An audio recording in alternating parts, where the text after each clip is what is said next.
हरे कृष्णा, राधे राधे। आप सभी का स्वागत है इस यूट्यूब चैनल पर। और जिस तरह जब अधिक मास की शुरुआत हुई थी, इस पुरुषोत्तम महामास की शुरुआत हुई थी, तो उसी पहले दिन से हमने जो है भगवद गीता का 15वां अध्याय यानी कि जो है पुरुषोत्तम योग, उसके श्लोक रोज़ रिसिटेशन करने का हमने निर्णय लिया था। तो कल जो है हमने 5वें श्लोक का पूर्णाहुति की और आज हम 6ठे श्लोक से शुरुआत करेंगे। तो चलिए, इस अधिक मास में अधिक से अधिक भगवान का नाम लेना चाहिए, भगवान की लीलाओं के बारे में श्रवण करना चाहिए और हो सके उतना हरे कृष्णा महामंत्र का जप अवश्य करना चाहिए। तो चलिए, बिना किसी समय को बिगाड़े हुए अब हम आज श्लोक लेते हैं, श्लोक नंबर 6। और सबसे पहले हम कर लेंगे प्रार्थना। ओम अज्ञानतिमिरान्धस्य ज्ञानाञ्जनशलाकया चक्षुरुन्मीलितं येन तस्मै श्रीगुरवे नमः। श्रीचैतन्यमनोभीष्टं स्थापितं येन भूतले स्वयं रूपगदामह्यं ददाति स्वप्नदान्तिकं। वन्देऽहं श्रीगुरो श्रीयुतपदकमलं श्रीगुरून् वैष्णवांश्च। श्रीरूपं साग्रजातं सहगण रघुनाथान्वितं सजीवं साद्वैतं सावधूतं परिजनसहितं कृष्णचैतन्यदेवं श्रीराधाकृष्णपादान् सहगण ललिता श्रीविशाखान्वितांश्च। हे कृष्ण करुणा सिन्धु दीनबन्धु जगत्पते गोपेश गोपिकान्त राधाकान्त नमोस्तुते। तप्तकाञ्चन गौराङ्गी श्रीराधे वृन्दावनेश्वरी वृषभानुसुते देवी प्रणमामि हरिप्रिये। वंशाकल्पतरुभ्यस्य कृपा सिन्धुभ्येव च पतितानां पावनेभ्यो वैष्णवेभ्यो नमो नमः। श्रीकृष्ण चैतन्य प्रभु नित्यानंद श्री अद्वैत गदाधर श्रीवासादि गौर भक्तवृंद। हरे कृष्णा कृष्णा कृष्णा हरे हरे, हरे राम राम राम हरे हरे। नमो विष्णुपादाय कृष्णप्रेष्ठाय भूतले श्रीमते गोपालकृष्ण गोस्वामी नितिनामिने प्रभुपादस्य साहित्यं यः प्रकाशयति च प्रचारं कृत्वा साधु भगवत्पदाय ते नमः। नमो विष्णुपादाय कृष्णप्रेष्ठाय भूतले श्रीमते भक्तिवेदांत स्वामी नित्यानामिने नमस्ते सरस्वती देवी गौरवाणी प्रचारिणे निर्विशेष शून्यवादी पश्यत देशतारिणे। चलिए प्रारंभ करते हैं आज का श्लोक। श्रीमद् भगवद गीता यथारूप अध्याय 15 पुरुषोत्तम योग, श्लोक संख्या 6। न तत्भासयते सूर्यो न शशांको न पावकः यद्गत्वा न निवर्तन्ते तद्धाम परमं मम।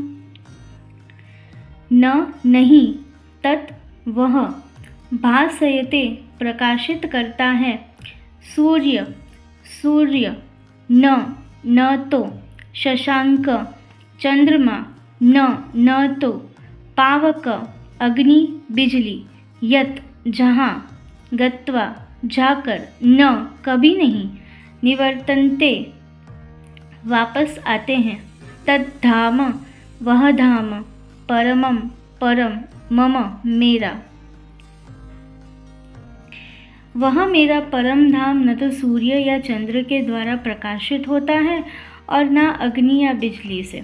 जो लोग वहाँ पहुँच जाते हैं वे इस भौतिक जगत में फिर से लौटकर नहीं आते। तात्पर्य: यहाँ पर आध्यात्मिक जगत अर्थात भगवान कृष्ण के धाम का वर्णन हुआ है, जिसे कृष्णलोक या गौलोक वृंदावन कहा जाता है। चिन्मय आकाश में न तो सूर्य प्रकाश की आवश्यकता है, न चंद्र प्रकाश अथवा अग्नि या बिजली की, क्योंकि सारे लोक स्वयं प्रकाशित हैं। इस ब्रह्मांड में केवल एक लोक सूर्य ऐसा है जो स्वयं प्रकाशित है, लेकिन आध्यात्मिक आकाश में सभी लोक स्वयं प्रकाशित हैं। उन समस्त लोकों के, जिन्हें वैकुंठ कहा जाता है, चमचमाते तेज से चमकीला आकाश बनता है, जिसे ब्रह्म ज्योति कहते हैं। वस्तुतः यह तेज कृष्णलोक गौलोक वृंदावन से निकलता है। इस तेज का एक अंश महत्तत्व अर्थात भौतिक जगत से आच्छादित रहता है। इसके अतिरिक्त ज्योतिर्मय आकाश का अधिकांश भाग तो आध्यात्मिक लोकों से पूर्ण है, जिन्हें वैकुंठ कहा जाता है और जिनमें से गौलोक वृंदावन प्रमुख हैं। जब तक जीव इस अंधकारमय जगत में रहता है तब तक वह बद्ध अवस्था में होता है, लेकिन जो ही वह इस भौतिक जगत रूपी मिथ्या विकृत वृक्ष को काट कर आध्यात्मिक आकाश में पहुंचता है, त्यों ही वह मुक्त हो जाता है। तब वह यहाँ वापस नहीं आता। इस बद्ध जीवन में जीव अपने को भौतिक जगत का स्वामी मानता है, लेकिन अपनी मुक्त अवस्था में वह आध्यात्मिक राज्य में प्रवेश करता है और परमेश्वर का पार्षद बन जाता है। वहाँ पर वह सच्चिदानंदमय जीवन बिताता है। इस सूचना से मनुष्य को मुक्त हो जाना चाहिए। उसे उस शाश्वत जगत में ले जाए जाने की इच्छा करनी चाहिए और सच्चाई के इस मिथ्या प्रतिबिंब से अपने आप को विलग कर लेना चाहिए। जो इस संसार से अत्यधिक आसक्त है, उसके लिए इस आसक्ति का छेदन करना दुष्कर होता है, लेकिन यदि वह कृष्ण भावनामृत को ग्रहण कर ले तो उसके क्रमशः छूट जाने की संभावना है। उसे ऐसे भक्तों की संगति करनी चाहिए जो कृष्ण भावना भावित होते हैं। उसे ऐसा समाज खोजना चाहिए जो कृष्ण भावनामृत के प्रति समर्पित हो और उसे भक्ति करनी सीखनी चाहिए। इस प्रकार वह संसार के प्रति अपनी आसक्ति विच्छेद कर सकता है। यदि कोई चाहे कि केसर या वस्त्र पहनने से भौतिक जगत के आकर्षण से विच्छेद हो जाएगा, तो ऐसा संभव नहीं है। उसे भगवत भक्ति के प्रति आसक्त होना पड़ेगा। अतएव मनुष्य है वही वास्तविक वृक्ष की इस मिथ्या अभिव्यक्ति से बाहर निकलने का एकमात्र साधन है।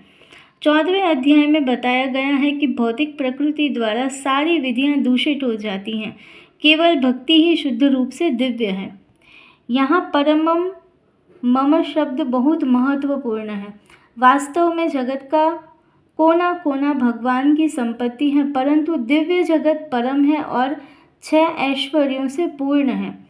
कठोपनिषद 2.2.18 में भी इसकी पुष्टि की गई है कि दिव्य जगत में सूर्य प्रकाश या चंद्र प्रकाश या तारागण की कोई आवश्यकता नहीं है। न तत्र सूर्यो भाति न चंद्र तारकम, क्योंकि समस्त आध्यात्मिक आकाश भगवान की आंतरिक शक्ति से प्रकाशमान है। उस परम धाम तक केवल शरणागति से ही पहुंचा जा सकता है, अन्य किसी साधन से नहीं। हरे कृष्णा कृष्णा कृष्णा हरे हरे, हरे राम राम राम हरे हरे।